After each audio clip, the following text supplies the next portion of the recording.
Hello friends. आज हम start करने जा रहे हैं क्लास 11 की अकाउंटेंसी। और हमारा फर्स्ट चैप्टर हम स्टार्ट करने जा रहे हैं। इसका नाम है meaning, objective, scope and nature of accounting. यहाँ पे बेसिकली हम क्या पढ़ेंगे, हम पढ़ेंगे हमारे अकाउंटिंग का इंट्रोडक्शन।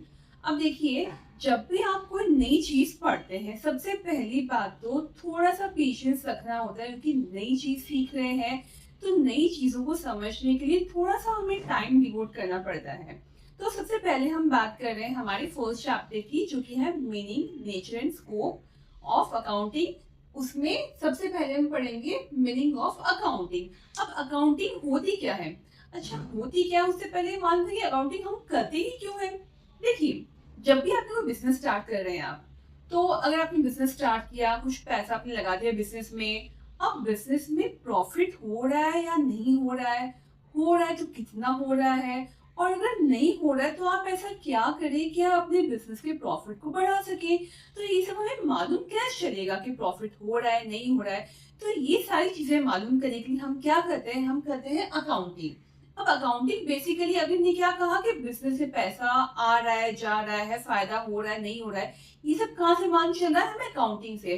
तो बेसिकली अकाउंटिंग क्या है? बिजनेस की लैंग्वेज है, हमें बताता है कि बिजनेस में क्या हो रहा है, ये बिजनेस की लैंग्वेज है।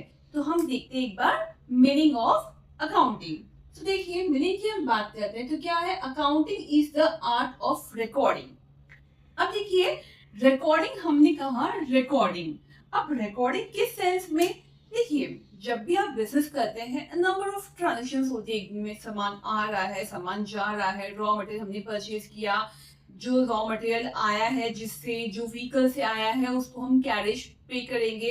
यानी सामान आ रहा है, उसको हमने पैसे दिए, फ्री में तो सामान लेके आएगा नहीं हमारा। हम सामान भेज रहे हैं तो उसको भी कुछ पैसे देना पड़ेगा। वही सामान एक जगह से दूसरी जगह छोड़ रहा है, वो कोई आ गया है, मान लीजिए आपने उसको क्या किया, चाय पिलाई, तो ये सारे एक्सपेंसेस जो है क्या आप याद रख सकते हैं? ऐसा नहीं हो सकता। नंबर ऑफ एक्सपेंसेस होते हैं एक दिन में, तो उन सारी चीजों को आप याद नहीं रख सकते। तो हम क्या करते हैं, उन सारी चीजों को रिकॉर्ड करते हैं, और उसी को कहा जाता है accounting is the art of recording. जितने भी हमारे ट्रांजेक्शन हुए हैं उन्हें हम रिकॉर्ड करते हैं, और हमारी हमारी बुक्स में, अकाउंटिंग की बुक्स में जो हम रिकॉर्ड करते हैं, उस बुक का नाम है जर्नल। यानी वो बुक जहाँ पे हम क्या करते हैं, रिकॉर्डिंग करते हैं, हमारे बिजनेस की जितनी भी ट्रांजेक्शन है उसकी रिकॉर्डिंग करते हैं। अब रिकॉर्डिंग तो हमने कर ली, उसके बाद हम क्या करेंगे, क्लासिफाइंग। क्लासिफाई कैसे करेंगे? देखिए, हमने क्या किया, कुछ सामान बेचा है, ठीक है, सेल करी, कुछ सामान खरीदा है, कुछ हमारे पास में पैसा आया है, कुछ गया है।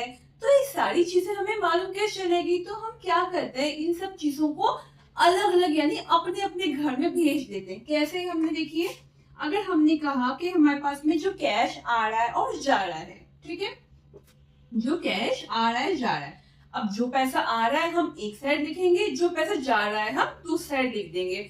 तो अल्टीमेटली कितना पैसा आया है या फिर कितना गया वो मालूम चल जाएगा हमें। देखिए, हमने कहा 1000 रुपीज यहाँ पे आए, 2000 यहाँ पे आए, 3000 यहाँ पे आए, यहाँ से गए हैं हमारे 2000, और यहाँ पे 1000 और गया है। तो अल्टीमेटली कितना पैसा हमारे पास में बचा?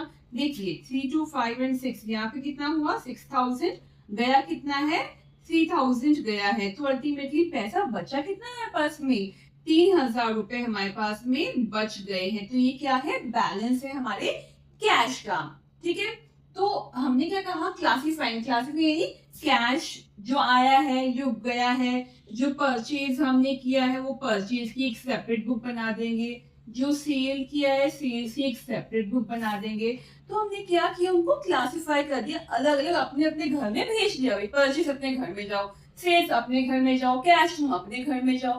तो इस तरह से सबको अपने अपने घर में भेज दिया। तो ये हो गया हमारा क्लासिफाइंग। फिर हमने कहा समराइजिंग। तो ये जो हमने अभी किया है, कितना पैसा आया, कितना गया, और अल्टीमेटली जो बचा है वो क्या हो गया, हमारा समराइज हो गया कि पैसा हमारे पास में बचा है तो कितना बचा है, ठीक है। फिर हम बात करते हैं इन टर्म्स ऑफ मनी। यानी समराइज तो हमने किया एक सिग्निफिकेंट मैनर में, लेकिन वो सारी चीजें जो हम मनी की टर्म्स में एक्सप्रेस कर सकते थे, उन्हीं को हमने क्या किया है, यहाँ पे हमारे बुक्स में मेंशन किया है। अब देखिए, अगर मैं कहती हूँ कि हमारा जो बिजनेस है, जो हमारा ऑफिस है, वो बहुत ही अच्छी जगह पे है और इजीली अप्रोचेबल है सबके लिए। भाई अगर जगह इजीली अप्रोचेबल है तो कस्टमर्स इजीली आ सकते हैं यहाँ पे। तो क्या मैं इस चीज को मनी के टर्म्स में लिख सकती हूँ कि भाई हाँ, मेरा जो बिजनेस है, बिजनेस का जो ऑफिस है, वो बहुत ही अच्छी जगह पे है, तो इतना मुझे इसके लिए पैसा लिखूंगी। तो वैसे तो हम नहीं लिख सकते। अगर मैं कहती हूँ कि मेरा जो स्टाफ है वो बहुत ही एफिशिएंट है, बहुत ही हार्ड वर्किंग है, तो इसको हम मनी की टर्म्स में एक्सप्रेस नहीं कर सकते हैं। क्योंकि मनी की टर्म्स में एक्सप्रेस नहीं कर सकते तो इस चीज को हम बुक्स में रिकॉर्ड नहीं करते हैं।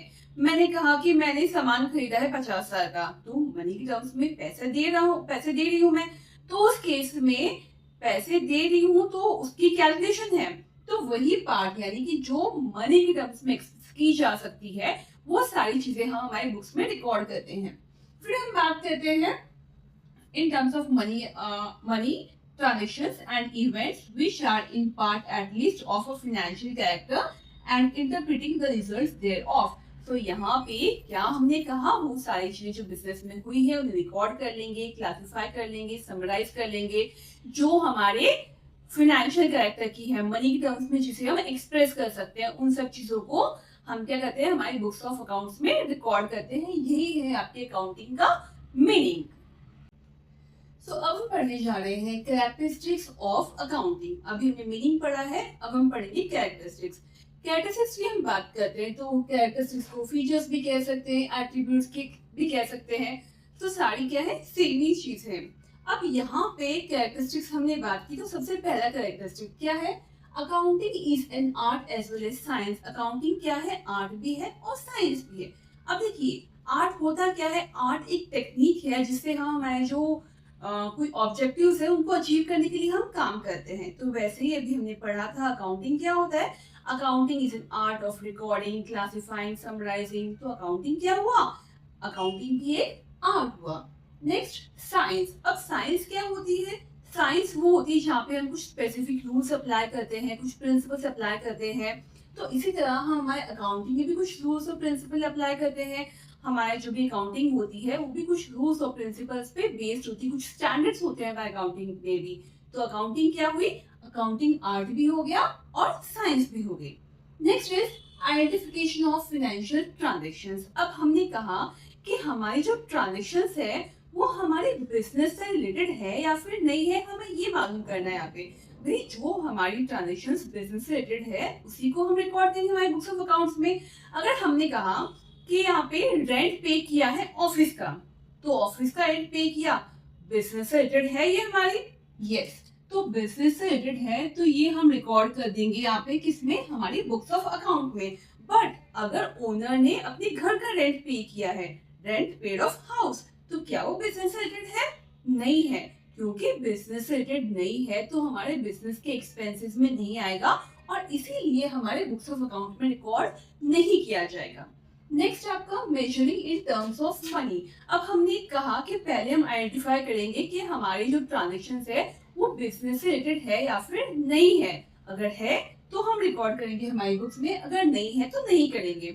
अब ये तो हमने मालूम कर लिया बिजनेस से रिलेटेड है या फिर नहीं है, बट अब वो जो ट्रांजैक्शन है वो मनी की टर्म्स में मेजर कर सकते हैं या फिर नहीं कर सकते हैं। हमने कहा कि हमारा स्टाफ जो है बहुत ही एफिशिएंट है, बहुत ही अच्छा स्टाफ है, मनी की टर्म्स में एक्सप्रेस कर सकते हैं, नहीं कर सकते, तो इसलिए उसे बुक्स में रिकॉर्ड नहीं कर सकते।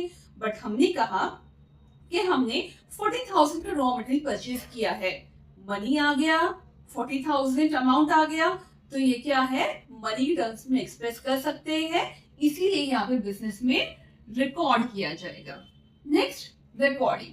अब रिकॉर्डिंग की हम बात कर रहे हैं तो सबसे पहले हमारी जो भी ट्रांजेक्शन्स होती है बिजनेस की उसे हम क्या करते हैं, रिकॉर्ड करते हैं। रिकॉर्ड क्या करते हैं, देखिए हमारे बिजनेस में एक बुक होती है जिसे कहा जाता है जर्नल। तो सबसे पहली रिकॉर्डिंग कहाँ करते हैं, हम जर्नल में करते हैं। जो भी हमारे बिजनेस की ट्रांजेक्शन्स है, जितना भी हमारे पैसा आ रहा है, जा रहा है, परचेज किया है, सेल किया है, हमने कोई कैरेज पे किया है, कोई भी स्टेशनरी एक्सपेंसेस, सारे एक्सपेंसेस कहाँ रिकॉर्ड करेंगे, सबसे पहले हम हमारी जर्नल में, जो कि हमारी अकाउंटिंग की पहली बुक होती है जहाँ रिकॉर्ड किया जाता है। ठीक है, तो रिकॉर्डिंग कहाँ हो जाएगी, जर्नल में। फिर क्लासिफिकेशन, क्लासिफिकेशन की बात की अभी हमने पढ़ा था कि जो भी हमने जर्नल में रिकॉर्ड किया है उन सबको अलग अलग भेजना पड़ेगा।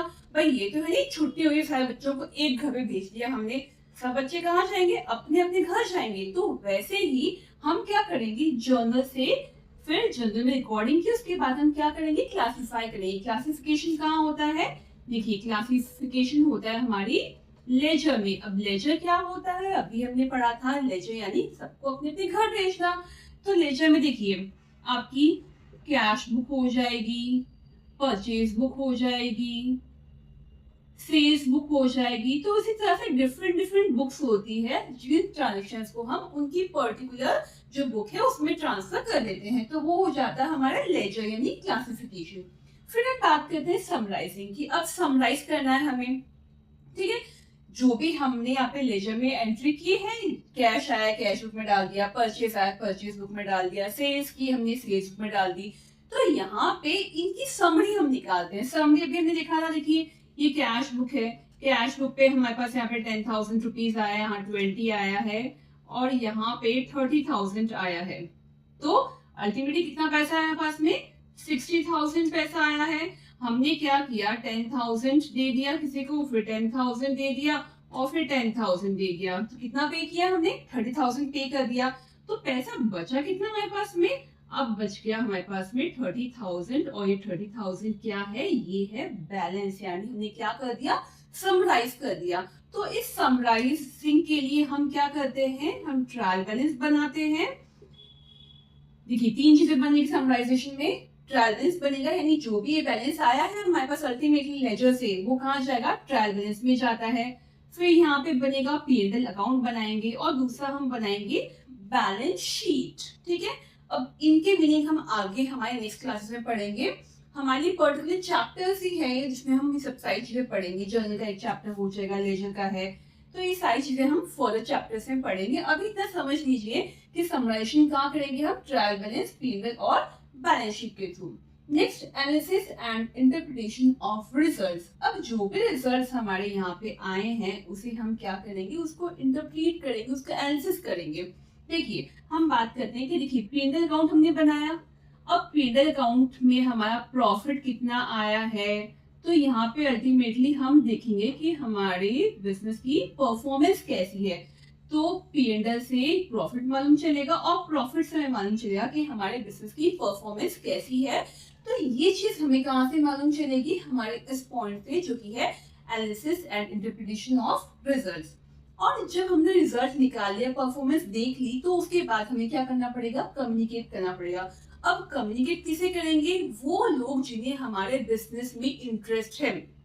अब यहाँ पे कुछ पार्टीज होती है, जैसे हमारे इनसाइडर्स भी होते हैं, आउटसाइडर्स भी होते हैं, जिन्हें हमें ये इंफॉर्मेशन देनी होती, प्रोवाइड करनी होती है। जैसे इनसाइडर की हम बात करें तो ओनर को पता होना चाहिए बिजनेस में कितना प्रॉफिट हुआ है, कितना लॉस हुआ है। जो हमारे वर्कर्स हैं, जो हमारे एम्प्लॉयज हैं, उन्हें पता होना चाहिए।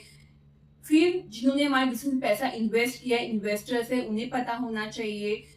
इस तरह से हम क्या करते हैं, जो भी हमारी इंफॉर्मेशन, जो हमने रिजल्ट्स निकाले हैं, उन्हें हम क्या करते हैं, फर्दर पार्टीज को क्या करते हैं, कम्युनिकेट करते हैं, जिससे कि वो डिसाइड कर सके। भी इन्वेस्टर्स को इंफॉर्मेशन प्रोवाइड की, इन्वेस्टर्स डिसाइड करेंगे कि हमारे बिजनेस में पैसा लगाना है उन्हें या नहीं लगाना है। तो इस रिजल्ट के बेस पे ही फर्दर डिसीजन लिए जाते हैं। हमारे जो मैनेजमेंट में जो मैनेजर्स हैं वो डिसाइड करेंगे कि हाँ हमने इतना टारगेट रखा था, उतना अचीव हो गया है, वेल एंड गुड। अब हम आगे टारगेट सेट करेंगे और उसे कैसे हमने अचीव करना है। तो ये सारी चीजें हमें क्या करना है, उन पार्टीज को कम्युनिकेट करना पड़ता है जो भी रिजल्ट्स हमने निकाले हैं।